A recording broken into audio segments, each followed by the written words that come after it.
Good afternoon, guys. Welcome back to my YouTube channel. Hey, Adam G.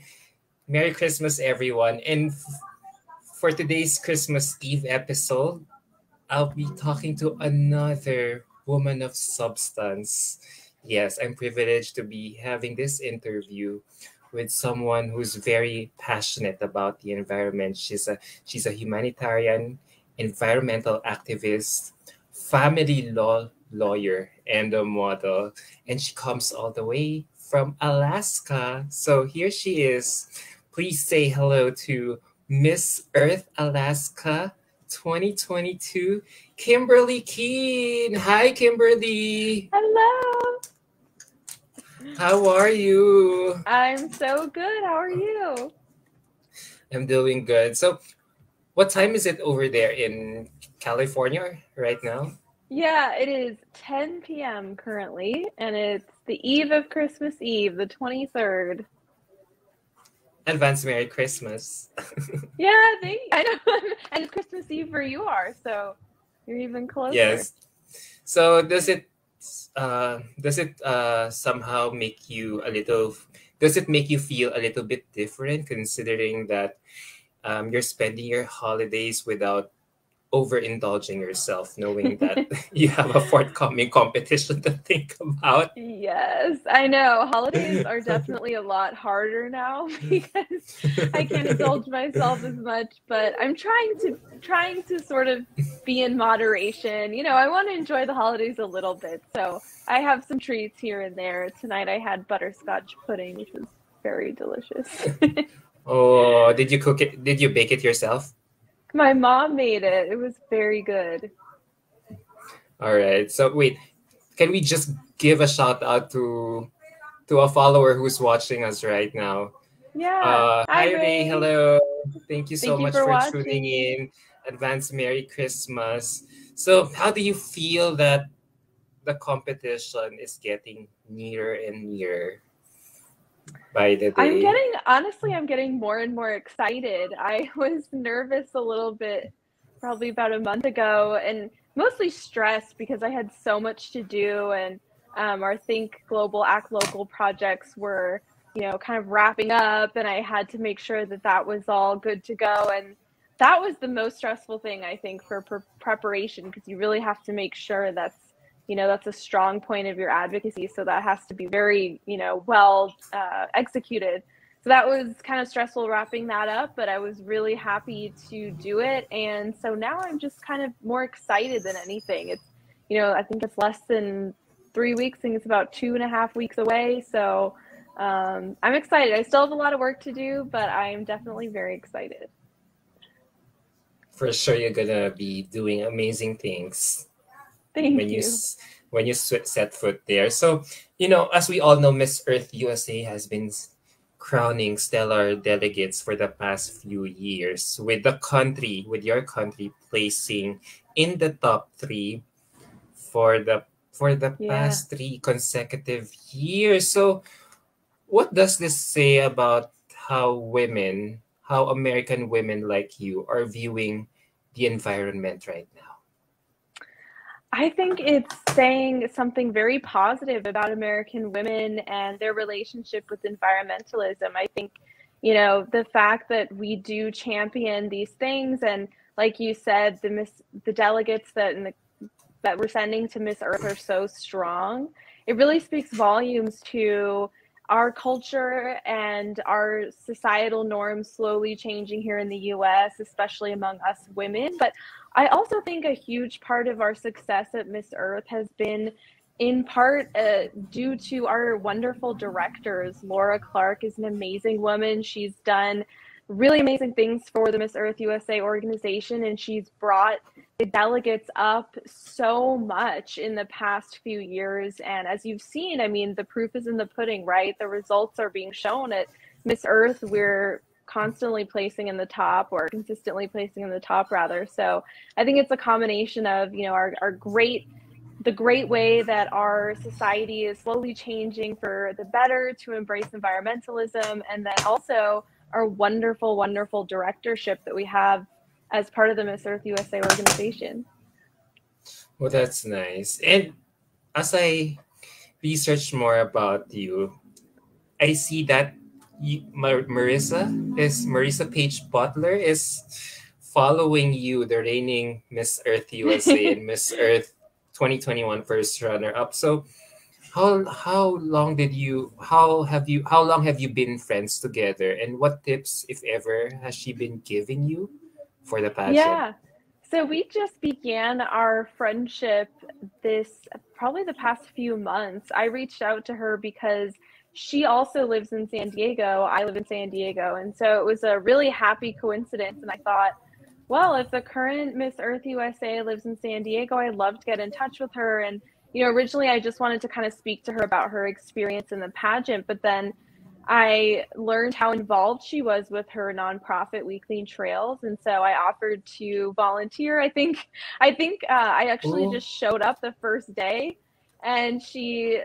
I don't know if I notified her before, but I introduced myself. Hi, I'm Miss Alaska Earth, and yeah, and then I started helping her out with that, and I've been fortunate enough that she's asked me to lead a few of her cleanups when she's been out of town on photo shoots and things. And she's been a really amazing kind of informal mentor to me for this time because, I really got to see up close and personal her work with her nonprofit and her environmentalism. And of course, I've gotten a few great tips from her about, how to prevent my environmental advocacy and then how to kind of calm my nerves during competition. And so it's been a great friendship with Marissa so far. And I was really lucky to actually go to her Miss Earth watch party.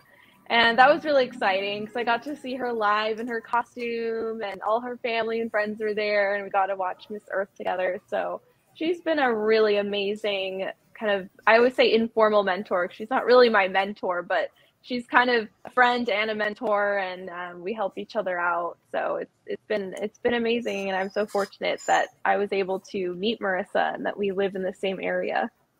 Yes. since you mentioned about it, let's talk about your environmental advocacy. So, can you tell us more about it?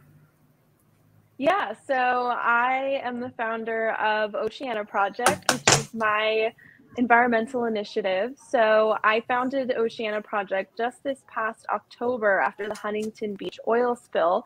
And so if your viewers aren't aware, there was a big oil spill here in Southern California, just about an hour away from where I live in San Diego. And it really caught my attention because I saw a lot of news stories covering it, but I wasn't seeing a whole lot of volunteer opportunities. And as a Southern Californian, I grew up here as well. We really value our coastlines, our nature, but especially beaches and our oceans.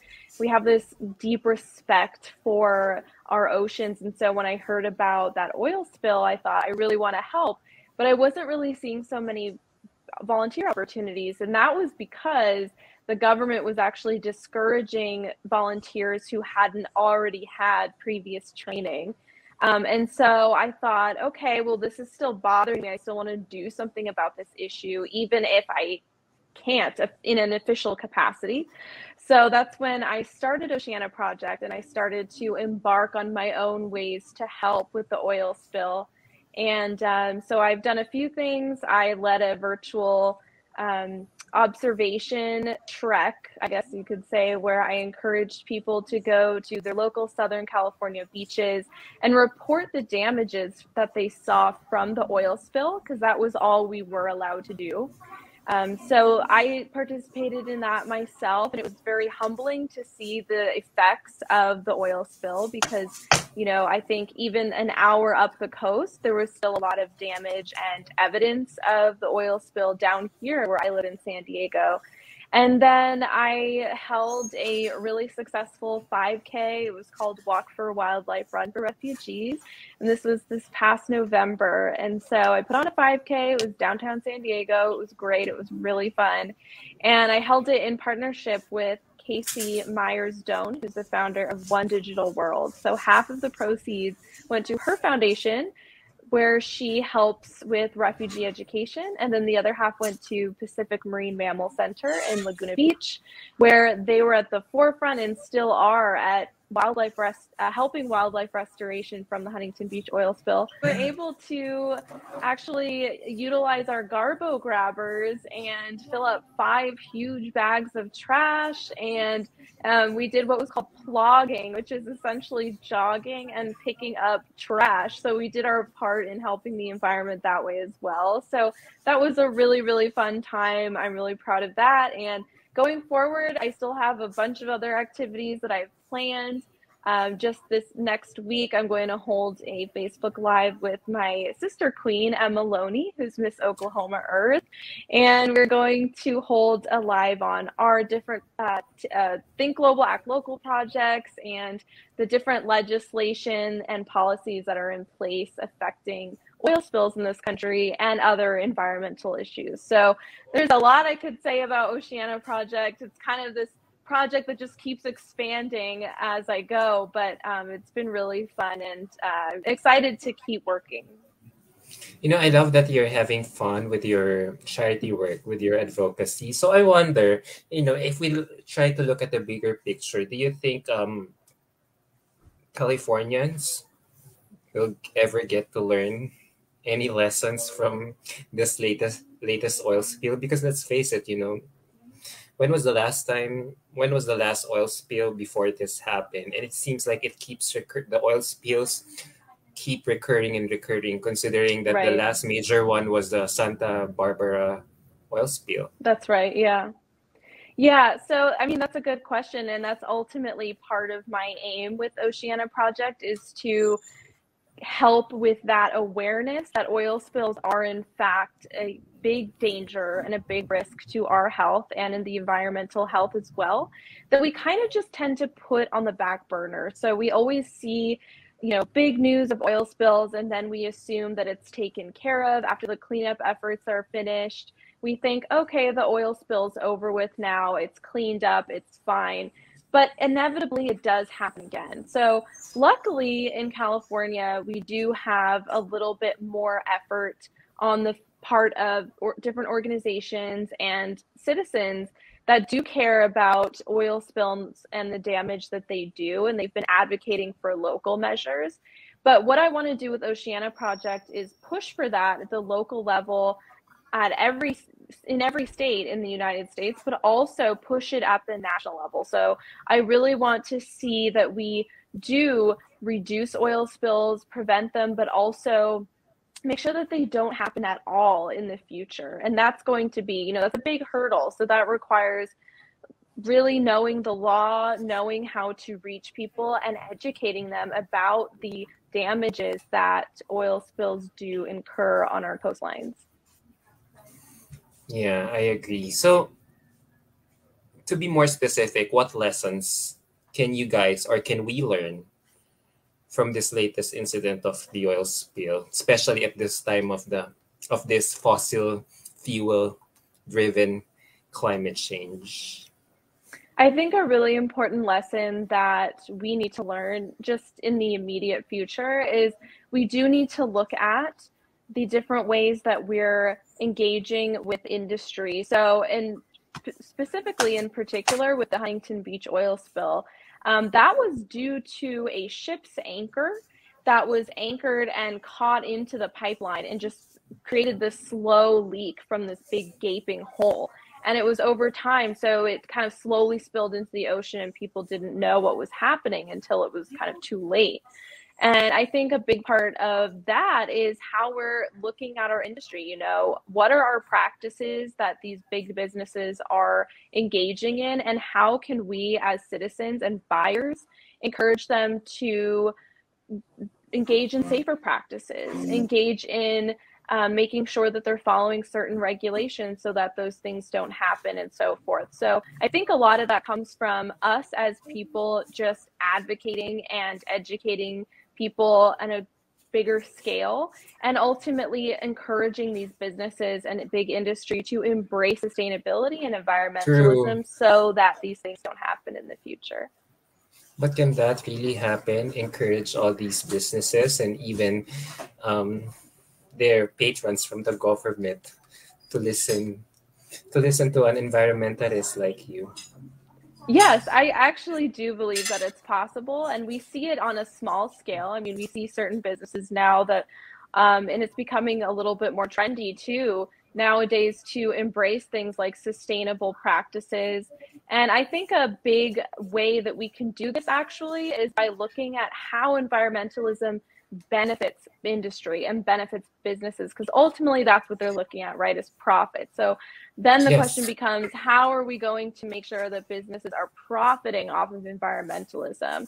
And this is a bigger question, but I like to use the example of the example of tax credit. So in California, businesses can get a tax credit based on how they're using sustainable business practices. And so ultimately, that's going to be to their benefit. It's literally giving money back to the businesses because of their sustainable practices.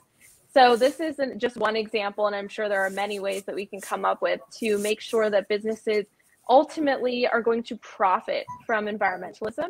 But there's also a, sort of a micro factor to that at the individual level as consumers. How can we encourage businesses? Well, that's where we spend our dollars, right? So the more that we're spending our money on businesses that do engage in sustainability, and we want products that come from more environmental practices, the more, our dollars going to speak and the businesses will follow. So it really comes from, there's several levels to this, but ultimately I think how businesses are going to embrace this kind of thing is how we can come up with a solution and how it benefits them as well. I agree. But don't you think somehow, you said that, we should encourage supporting environmental products from all these businesses, for them, yeah, for them to get tax credit so that they can also give back more to the economy. I wonder, haven't you realized it's so expensive to buy all these environmental products?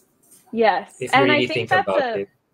Yes, I think that's a good point to bring up as well, because in the course of speaking about environmentalism, it is easy to say, well, it's easier, so, or it's more environmentally friendly rather, and so we should do it, and end of discussion. But the reality is that most people don't have the means, or sometimes even in different countries, they don't even have the infrastructure to engage in sustainable and environmental practices. And that's a true reality, whether we like it or not. And I think it's important to address that point, as you've said. And I think ultimately how to at least start to relieve that problem is by that empowerment on the individual level. So backing small businesses, backing organizations, and different initiatives that will first start out more or less on a charity level, where we're kind of giving them money and hoping that we see them promote sustainable practices in different areas among different people. And then hopefully that will expand and seep into the greater consciousness of that area so that the people will want to embrace that after that, and the businesses want to invest in that, and so forth. So I think it does start at kind of that smaller level, and sometimes it does have to begin on just a giving level and not so Yes. much of, right, it has to come from people that are a little bit more fortunate and who can afford literally to give money to these practices, and so that we can encourage other people who can't afford it to engage in it until they can. True, true. Yeah, even all these small things, right? So, aren't you glad that you all have a background on journalism to So espouse your environmental advocacies about it? Yeah. yeah, so I mean, I am kind of my own journalist, so I never studied journalism or anything like that, but I Oh, have. Yeah, but I mean, I was on a journal in undergrad at UCLA. I know I said I'm a freelance journalist because it's true. I'm a freelancer. I kind of just write, and I get things published here and there. But I was on a journal, humanities journal at UCLA, and then I was a comment editor in law school on the San Diego Journal of Climate and Energy Law. So I do know a thing or two about writing and studying and researching, and I've had a few articles published here and there. I had one article published on Elle magazine, the website, so that was really exciting. But yeah, I mean, I think that being able to know how to get your point across, being able to first research, know the facts, and then know the weaknesses of your argument. And that comes with law as well, is seeing the other side, not just your own side. And you can usually, when you see how the other side is thinking, you can also see the weaknesses in your argument, and you can better address it, and then ultimately come with a very strong argument, a very strong game plan to address these issues. So that comes with journalism, that comes with a lot of different degrees, but it's ultimately that skill of, okay, I have this viewpoint, I'm going to back it up, and what are the weaknesses, what are the strengths, and how can I ultimately improve it so that I can persuade others to side with me and to get on my side so that we can make this change.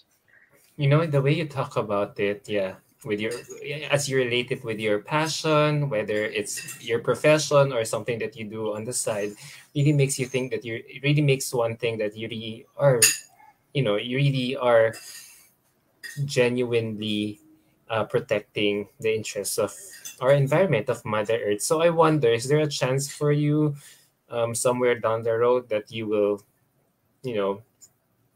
take up full-time environmental journalism, especially at this time of the ever-growing climate change problem? I don't know if it could ever be a full-time position, just because I have a full-time position, a full-time job now, but I would love to get more involved into journalism in general, and definitely environmental journalism. I mean, it's a big topic now. It's getting bigger, and I think, as you've seen as well, and your viewers, I'm sure, even in pageants, even at Miss Universe, we saw questions about environmentalism. Climate change, yeah. Right. So Miss Earth and Miss Earth USA are really tapping into something here that, environmentalism's been around for a while, and it's been a little bit trendy for a while, but I think especially now it's coming to the forefront a little bit more. And I think, being able to speak on that and write about that is to everybody's benefit. So I would love to do more in that regard, for sure. Why do you think pageants are becoming more environmentally conscious now? That's a good question. I'm going to venture that environmentalism has been on people's minds a little bit more lately, probably because of COVID and the fact that, we had this weird position, and we still do, where it was this juxtaposition of, okay, we're all for these environmental measures and reusing bags and things like that. And then all of a sudden there's COVID, and these environmental things are now unsafe, or, they could more likely spread the virus. So then all of a sudden instead of embracing reusable things, we're embracing throwaways and plastics because that's more sterile. And so I think that clash came really into focus during COVID, and it still is kind of here now. And but I think now that, we still have these waves going around of COVID, but I think people are starting to realize, I think also because of working from home and other things that COVID has brought up, environmentalism has really been kind of the undercurrent to all of it. Weirdly enough, because it's really just about health and a virus going around, but weirdly enough, it has brought environmental measures and how we treat nature and how we relate to each other. Yeah, it's brought that up to the forefront as well. Yeah, there's one good thing that COVID has generated among all of us, is how we make informed choices or responses, especially when it comes to environmental topics like global issues, like climate change. So now that you brought about it, I'm glad that you brought about it, COVID-19. Do you think people's behavior will change as a result of the current pandemic in ways that positively or negatively impact the environment? Yeah, I think it will bring up both behaviors, positive and negative. So like I've said, we've already seen that in terms of people less willing to embrace sustainable behaviors because of the fact that the virus could possibly spread that way. But we've also seen more positive behaviors, like driving your car less, working from home, being able to embrace lowering your carbon footprint. A lot of people also embraced being out in nature. I know I did. I was constantly hiking, and I was exercising outside because the gyms were closed. So, that, like I've said before, it was definitely positive and negative in terms of influencing people's behaviors and how they relate to the environment for the better. But I think going forward, at the end of the day, what we do have is a greater consciousness towards what we are doing and what we're not doing and how we are relating to others and how we're spending our own time. I think people have really seen the value of and reevaluating, okay, is this job really what I want to be doing? Is this lifestyle how I want to be living? And so it has brought out some positive things. And I think, if anything, it has definitely influenced us and encouraged us to, whether we like it or not, really, to look inward and to ask ourselves, how we really want to live. And I think a lot of people have embraced a more sustainable way of living through the pandemic. I absolutely agree. I absolutely agree, especially now. But how could you encourage other people to really go green and change the narrative about environmental consciousness? Because let's face it, let's say I am a household consumer, and let's say I pay my electricity bill on a monthly basis. So if assuming that if that's the argument, then I can always take a long shower, enjoy my long shower, because I'm paying my water bill. Never mind the fact that I'm taking a long time. Water's coming out from the shower for like how many minutes, like 15 minutes to 20 minutes, and then I'm also paying my own carbon tax. So how could you encourage other people to really be mindful or conscious about how we become more environmental friendly? That just comes with a gradual education process. I mean, I use the example of, I remember when I was growing up, environmentalism wasn't so popular. And I remember my mom I remember recycling bins first started coming out, where we had to have them in our homes in California. And she refused. I mean, she just did not want to get this recycling bin, and she thought it was ridiculous. And then slowly but surely, I remember I came home one day and I said, "Oh, yeah, you don't like to recycle." I was about to throw something in there. She said, "Oh, no, you have to recycle." And so, it was just that example of, over time, she kind of caught on that, no, this actually is a good thing. I think especially when we're faced with certain more immediate situations, more dire situations that we, unfortunately, but we do start to see the benefits of environmental behavior. So, for example, California was in a huge drought a few years ago. And so our whole, our county and our state was encouraging us to save water.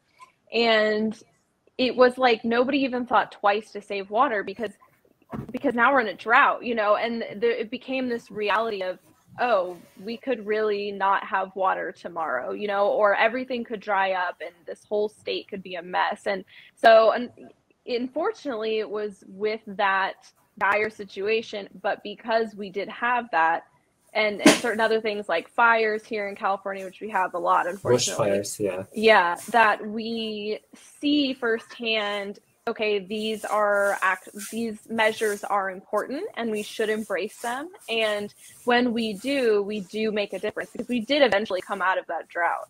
So I think, to answer your question, it's of course it's difficult at first. If you're faced with someone who just doesn't care about an issue, it's hard to just sit there and try to convince them that they're wrong and you're right and they should change all of their behaviors, right? So I think it's something that's just gradual. I think it's also something that's natural. So when we see these disasters or different things happening in the world that directly affect us negatively, and then we also see how our behaviors affect us positively and affect the environment positively, once we see that in action, we'll be able to truly understand the meaning behind environmentalism, and slowly but surely it will progress for the better. Yeah. So, but I feel like, you have this capacity to fast track or make things happen when it comes to environmental laws, considering that you took up political science, you're an environmental activist, and a family law lawyer. Yeah, so imagine the scope that you could do, and especially since you have a background in political science, who knows, you might probably be, networking yourself with politicians in the US Congress. Now, That's the goal, hypothetically yeah. speaking, hypothetically speaking, given your background, what environmental legislation and or regulation would you lobby, or should you lobby to your government to introduce first I at want to this time introduce, of COVID? yes. So I want to introduce first something that is related to my initiative. So that would be something that does help with oil spills. And how I would do this is essentially work from the local level and work up to the national level. And that's by introducing legislation and regulations that preserve oceans in the first place. So this is in order to protect them from activities that make them vulnerable to spills. So, for example, banning offshore oil drilling is one of them, or even just greater, even as a smaller scale, passing greater regulations on how oil is transported underseas, how to make sure how businesses tighten the bolts on their ships when they're traversing through the oceans, how to throw anchors in a correct way to avoid clashing with pipelines, things like that. So it doesn't necessarily have to be this giant overarching piece of legislation that says, okay, let's ban all offshore oil drilling now. That's probably not going to get passed.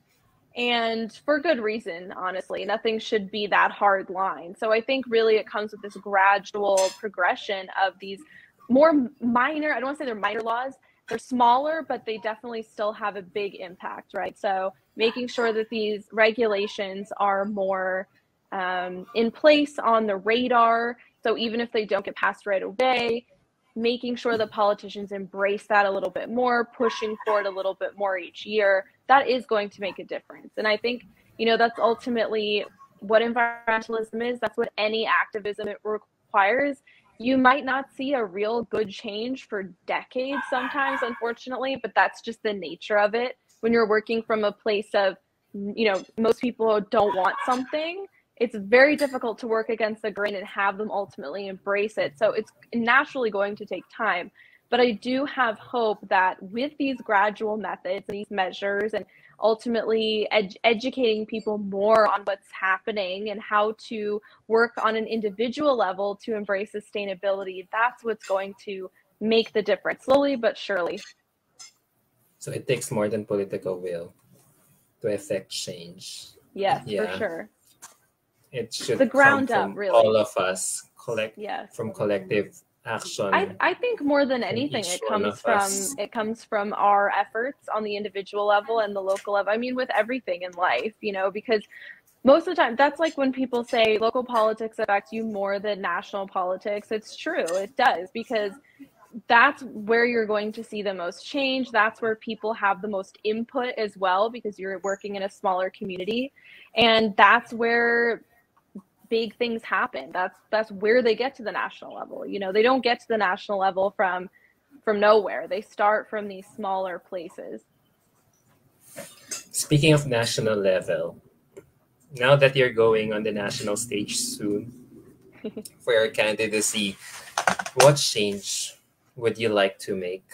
I mean, I really just want to bring more awareness and greater action too, not just awareness, but greater action on a global level, hopefully, but in the biggest way I can do to embrace different environmental behaviors, and particularly in my case, to embrace knowing about the dangers of oil spills and educating people a little bit more on that. And also, and I think by doing that, I would embrace the sisterhood of Miss Earth USA, and the fact that we have this elemental court. And, that's something that I'm doing even right now. I'm taking full advantage of the fact that we have access to one another. We can collaborate on different projects. We can spread awareness by combining our platforms together. And that's what I want to do at Miss Earth USA as well. I don't want to just champion my own, efforts, Advocacy. as Yeah. important as that is, right? But I want to make sure that all of the girls have their voices heard, because they all have a crown too. So they all have done something amazing and continue to do amazing things, and ultimately that's what's going to spread the effectualness of the Miss Earth USA practice and mission, is that we're coming together and we're embracing all these different facets of environmentalism to ultimately make the biggest impact that we can. So that's what I want to do at Miss Earth USA, and hopefully at Miss Earth as well. There's no doubt everyone's really all pumped up, or to say the least, inspired to make a change for the environment in their own small ways. So how could we get, as my final question, how could we get in touch, or if we want to be more involved in making an impact to the environment? That's a great question. And I would say it depends on the person you are. If you like to volunteer, if you like to be social, if you like to meet new people, I think it's an amazing, amazing thing. This is what I do often, is to contact and reach out to local organizations. And sometimes this comes from Googling and just looking up what's around you. And sometimes it comes from word of mouth, people that you know who are involved in these different organizations. Reach out, just email them, call them, go to their office physically and ask them how you can help. This is what I do, and I found a lot of amazing ways that I can help the environment through that way.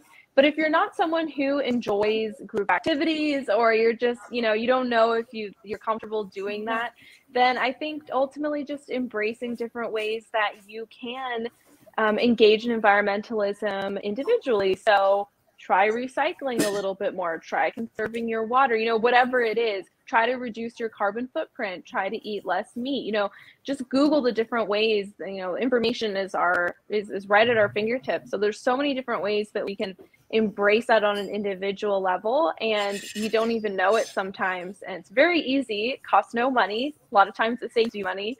But I think those two things are key. But I'm a big proponent of working with others and joining organizations, because there are so many different nonprofits in everybody's area that you hardly even hear about, and they're doing amazing work.